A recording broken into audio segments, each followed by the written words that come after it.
welcome to the first episode of BusinessScape 2026. These will be a series of conversations through the year where we shall delve into the enterprise tech business landscape. For the first episode, we have with us Harish Prabhu, who's CEO of Technobyte. Harish, shall we get started? Thank you for joining us. Thanks a lot. Very excited to be part of the first episode, and I am planning this series of discussions of the podcast just to highlight what is our understanding of the business, what is our plan, and what we intend to do with partners. So hope it's useful for the partner community as well as the vendor community in building mutually beneficial business. Great, I think there's a need gap, and hopefully this will plug that too. So, let me begin by asking you, given your extensive travel, you're out half the week, and I often say that your room can be used for better purposes because you're never here. So, given your extensive knowledge with partners and with customers, if you were to look back on 2025, the year that went by, what are the few things you observed which stood out to you in terms of either the tech landscape or the tech stack? Or what are the triggers that people are using to drive business decisions? Anything that stood out for you through the year? I travel because I stay very close to airport, and that's much better than reaching out all the way to office.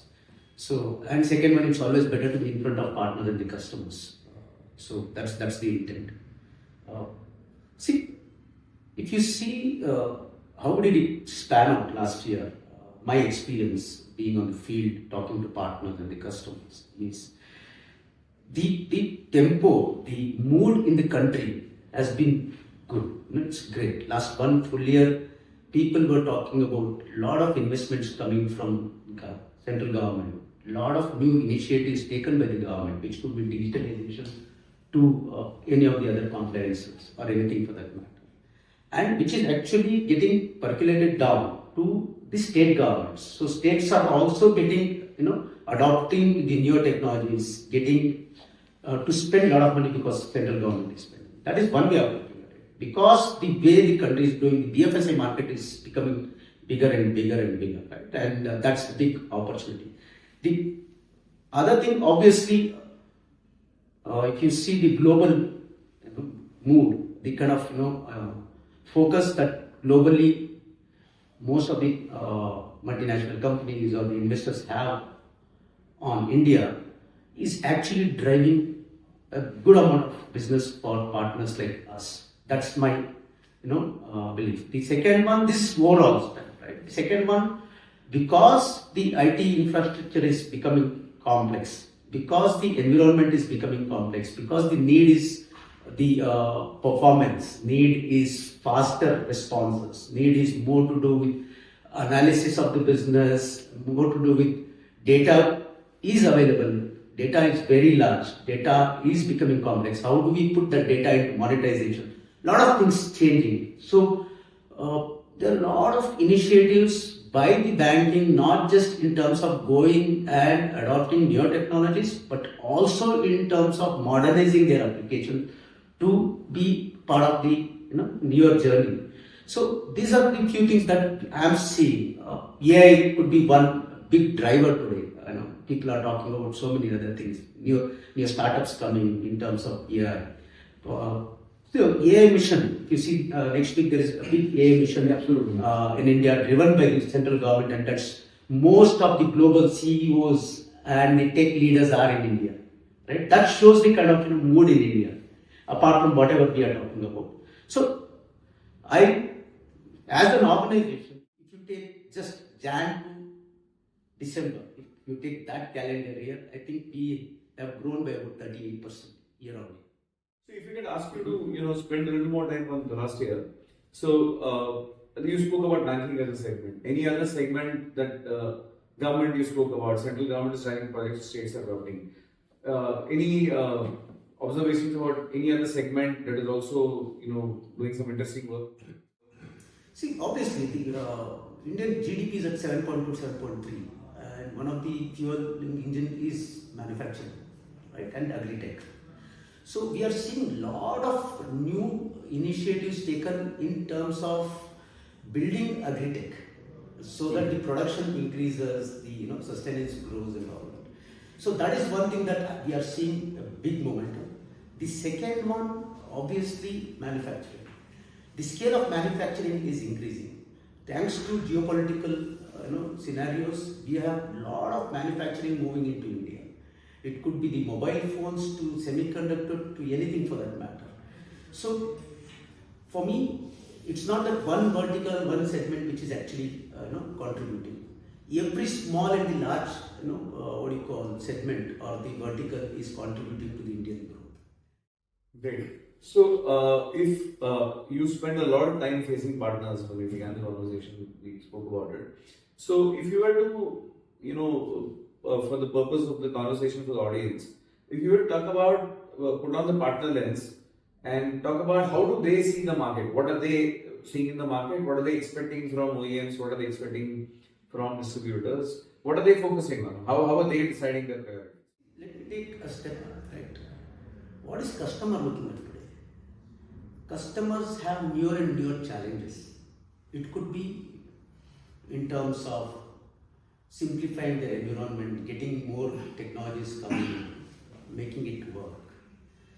Cybersecurity has been a big threat. There are multiple newer and newer threat vectors today getting adopted to that or getting trying to mitigate that particular problem.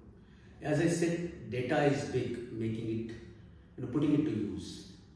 So there are multiple challenges these days. More and above all that, you also have the compliance needs given by the authorities, driven by the government.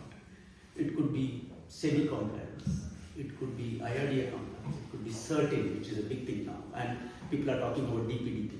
Yeah, I believe that's a very hot topic. That's a hot topic because it is actually addressing the individuals, right? It's you're talking about individuals, and there you have the consent management coming into picture, you have data protection coming into picture, data security coming, a lot of things coming into picture.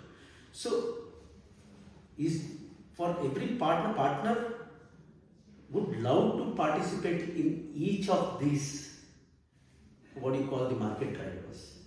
Partners want to be part of this growth by using these drivers.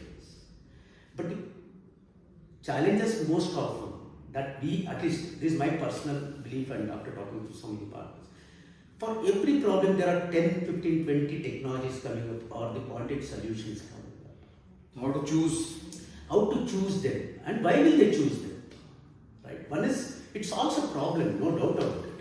But while you are trying to solve a small problem, will it create another problem for the customer? But it may not be coexisting, or it may not talk to each other because he's got multiple technologies within the organization, within his environment.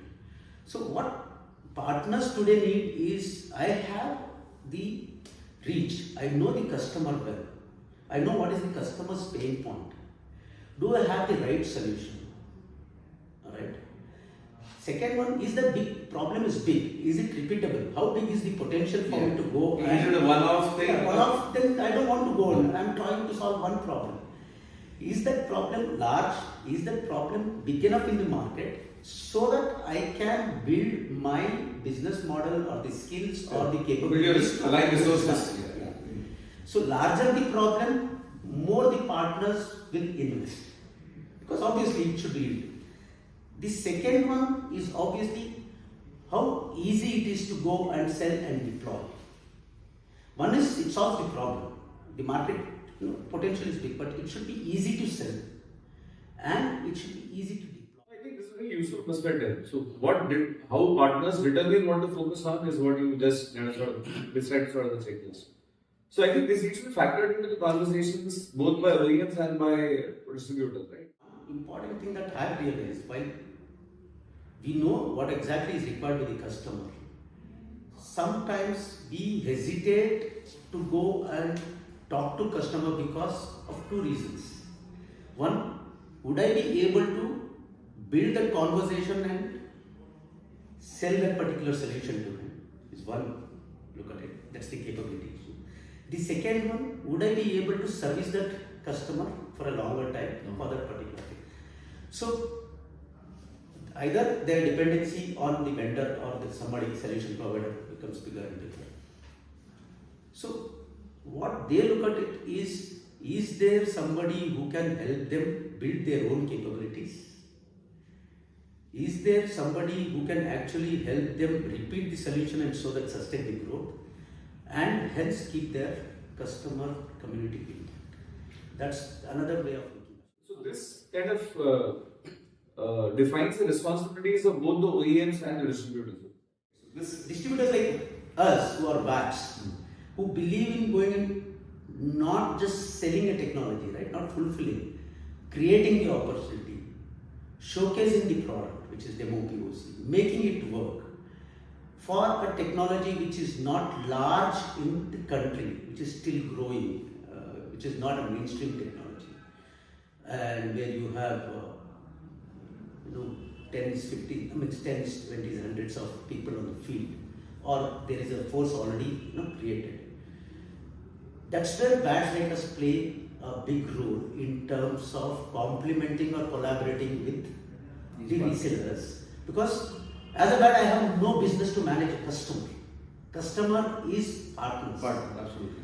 What is that I can do is I can act like a pseudo OEM, or I can be an extended arm of the OEM in terms of going and not just enabling, educating them, but hand-holding and working together towards achieving a common goal. Well said. So, and therefore, just like the responsibility of what the partner needs is on the VAD, in this case, Technomind.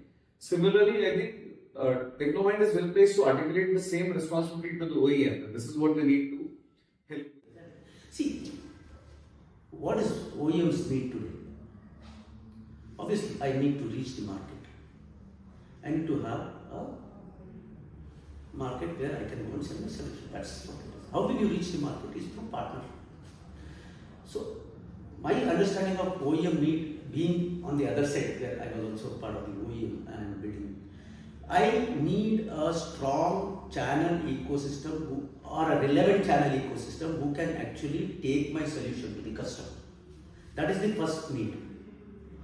The second one, when I spoke about telling partner how big is the opportunity, as a vendor, as an OEM, I want focused partners or the strong partner community that I am talking about are self-sufficient and capable of going and talking about that particular technology, so that one partner owns the customer and builds his own credibility. The second one, it becomes scalable. Partner can go to 10 customers, 10 partner can go to 100 customers, so it becomes scalable. So building a relevant, strong, capable channel ecosystem is what partners, means the OEMs need to do. I think well articulated. So before we move on to the year that we are in and how do you think that this year is going to look like, there are two terms that one keeps reading about and hearing. One is AI. I believe it is out of the shadow boxing time, and there was a lot of shadow boxing, and the AI is real now. So given your extensive field time that you spend with partners and customers, what is your take on AI? How real is it? And the second, after you address this part, is the other term that one keeps hearing is cloud repatriation. Is it real? Is it happening? To what extent? So if you would just spend some time. We all understand, right? As the cloud adoption and the cloud usage increases, the cost of the cloud usage becomes double or tripled or increases, and which is not controlled way of increasing. It is not predictable for the CFO or somebody. So some of the larger organizations or some of the people who believe that I have the capex to be spent for 3 years, 5 years instead of going the cloud way, they are actually going back. Oh, so they are actually going back, because obviously the total cost of ownership, the first total cost of ownership could be on the higher side, but the return on investment over a period of 3 years or the 5 years comes down, because you are buying the hardware, you are buying the software, which is anyway year on year, but you are locked for 5 years and it's already consumed, it's expensed, so you don't need to have any kind of surprises. And this appetite is with large enterprises. Mostly large, because smaller still wants the means that agile. Yeah, you don't need skill sets in-house, you can quickly roll out. A lot of things, right? So that's happening. So it is real. It is real. Good to know. It's real, it's happening, and there are arguments in favor of capex. When we started, I told you about AI, right? AI is the in thing today. Everybody is talking about AI. And there's a lot of applications people are building using AI product. I'm just taking a very layman's, so I'm not going by technology view, the market view. Just AI is here to stay. AI is driving the productivity. AI is driving performance. AI will actually build the market in such a way that we'll be able to go and possibly address much larger market opportunity using it because of whatever things. It is a force multiplier. It is the force multiplier. The second one, there are a lot of people, the traditional guys are anyway getting into it, but there are a lot of startups coming into picture because of the AI. So like you said, born in the cloud, there are born in AI. Born in AI also. There are a lot of guys who are talking about. So that's bound to happen. And in India, Indian government is spending lots of money in terms of driving AI behavior. Yeah, the summit you referred to is massive. Yeah, summit is massive. We had a supercomputing summit in Bangalore a couple of months back. Yeah. So this is bound to happen. This will continue. So that's my understanding. And as some of the large partners or the CSPs or cloud service providers have already started building the AI clouds. They already started distributing AI cloud to some of their customers so that customers or the partners do not struggle in terms of going and acquiring technology because it's expensive. So that is happening. So there is a way. Let's hope. The only challenge that I see is as the AI grows, as the AI will grow, so many things. For the younger generation and people like us, we start adopting to newer technology, start having real intelligence than depending on the artificial intelligence so that we survive and we don't lose out. I used it recently and I was feeling so guilty that I'm cheating actually. So, but I think it's a way of life for the younger lot.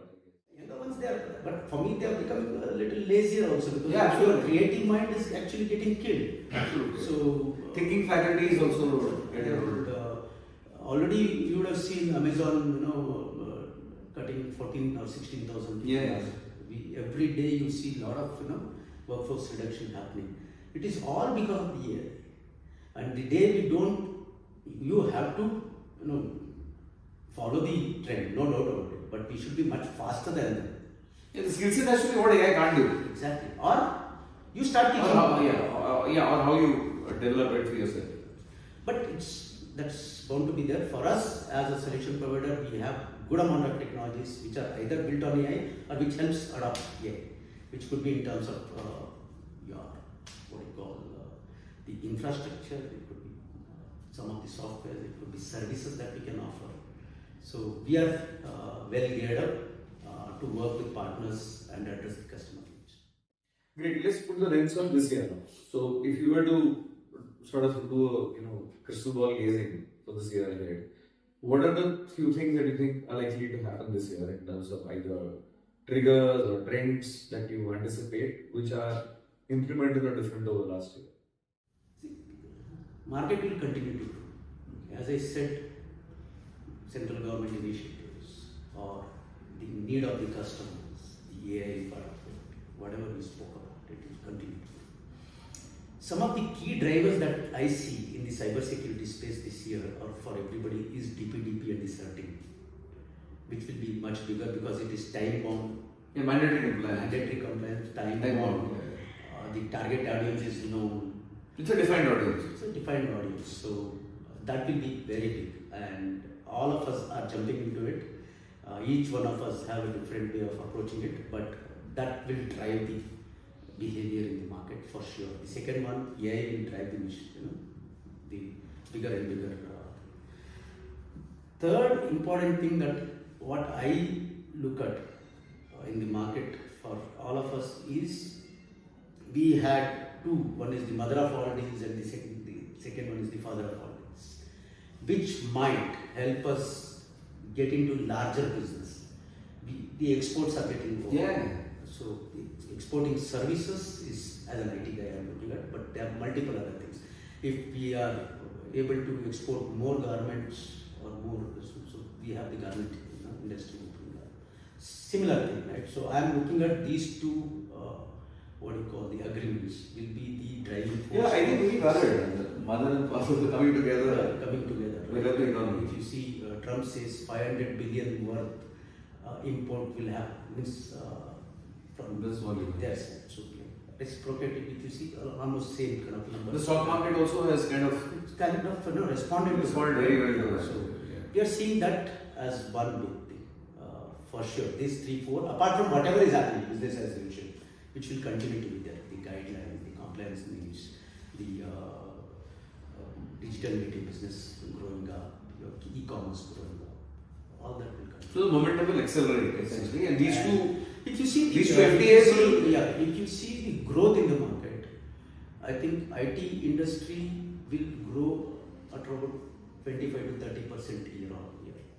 That's what I'm looking at. I think it will be in India. It's about 18.6 billion market is what people are looking at. The cybersecurity market itself, people are talking about it is doubling or it's more than. It's growing faster than the rest of the IT market. It is 2.5 times the growth that people are talking about. So, and as far as second is concerned, cybersecurity is the hottest business unit. So about 60% of our business in cybersecurity. So there you go. Yeah. From probably what 20% a couple of years ago. Yeah. So that's where it is, right? Because one, as organization, we always have some sort of vision in terms of where the world is moving towards, and we then build the organization accordingly. The second one, we also want to be part of that journey, right? So we possibly have one extra edge or a little more energy to go and identify those technologies and bring them into driving mode. As we speak, we must be having about 3 or 4 additional technologies which we are bringing into our portfolio, which will be introduced in next few years. In the cybersecurity. In the cybersecurity space that I am talking about. So, and obviously the other part of the business. So, this is how it is. So, only thing that what I believe for partners, I'm just jumping in. There are challenges. There is a big market available. There are a lot of solutions available. Am I capable of taking it and going to the market? So it's the time today is build our own capability. Yeah, we all, VAD also needs to have those. VAD is one, and every partner will match. The whole ecosystem. Yeah, I was with one of the large or a very old system integrator partner last week, and he said our stickiness with customer is coming down. Okay. Yeah. Customer wants to talk to OEM directly. Earlier he used to consult us and say which OEM is better, because he's been enabled, he's been empowered. Anyway, OEM also have more and more people on the field. But now you go to, because of the AI, ChatGPT, Google, whatever, you have so much of information. Customer is ready. Lot of information. Yes, they also need to upskill themselves. Exactly. What happens for the partner is you are forced to do business at a lesser profitability. Yeah, because or you end up giving extra resources. It could be anything. So the only way you can mitigate that problem, only way you can address it is by building my own skill sets and try to learn a little more than what customer can. So they also need to upskill themselves. Exactly. Right? And not just knowing, little more than what we can offer to the customer. Exactly. So I mean, it needs to go beyond what is readily available. Capability is not pre-sales capability. Capability is post-sales capability. Capability is ability to go and articulate the. See, cybersecurity is all about concept. Understanding the need, understanding the problem, articulating it, giving the right solution, bringing multiple solutions. The day you depend on one vendor, one solution, you are lost the game. You are an SI. System integrator. You bring 4, 5, 6 technologies together, build a solution, and go and give it to the customer. Now he is talking to you because he needs 6 who's dependent on you. Exactly. I mean, he won't have the bandwidth to anyway look at all. And that's what we talk about, we preach, and we actually are practicing. our way of going to the customer is identifying a use case or a problem statement and building a stack. I most often don't tell the partner, this is the problem statement, this is the stack. Out of this, I have 4 products. But to address the entire problem statement in that stack, you need another 6. So you take it from somebody. But as an You're keeping the best interest of the customer in mind, right? as a system integrator or a consultant to the customer, you are giving 10. Your business horizon is increasing, your scope is increasing, your share of wallet will increase, and you are controlling the customer. So perhaps the need for some kind of a conversation series on how can partners reinvent themselves in the age of AI. Right? Perhaps the only thing about it. All are much more senior and much more older than. So they were already thinking out of thinking. They are all well connected, well educated. We are also trying to be part of that particular ecosystem so that somewhere we learn, somewhere we tell them.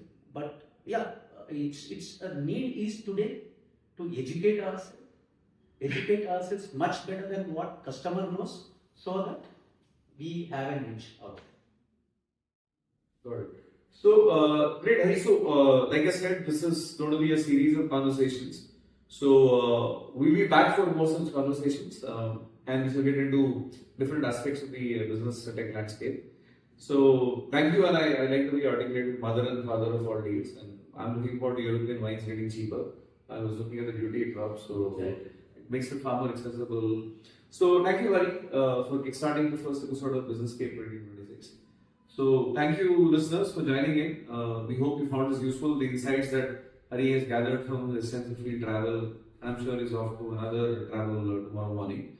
So, we shall be back and we shall continue to bring more such conversations, and we'll have more such guests also joining in the near future, right? So, thank you all, and with that, we shall see you again. Thank you. Thanks a lot for